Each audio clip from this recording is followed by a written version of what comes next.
The difference you've got to remember is that while with the New Testament we've got manuscripts we can look at, the earliest Qurans were all burnt. So there's actually no evidence to look at because of this wholesale burning and standardising. Now, Christians haven't done that to their texts.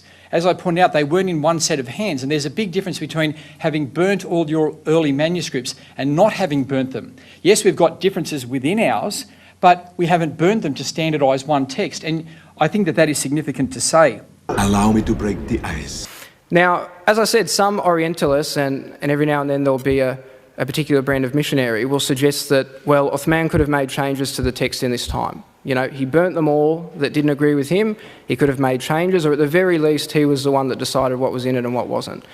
If there were dramatically different Qur'ans to what we have today, if there are even Qur'ans that are only slightly different from what we have today, we would actually have at least one or two considerable variant manuscripts. Now, the idea that Uthman collected every single manuscript or page of the Qur'an that existed in his time as president and burnt them all if they didn't agree with him is just pure fantasy.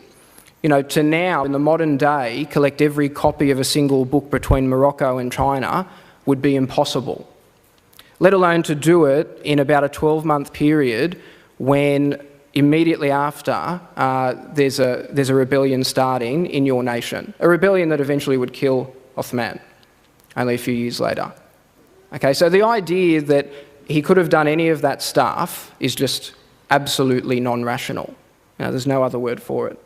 إنه لقرآن كريم في كتاب مكنون لا يمسه إلا المطهرون تنزيل من رب العالمين أفبهذا الحديث أنتم مدهنون وتجعلون رزقكم أنكم تكذبون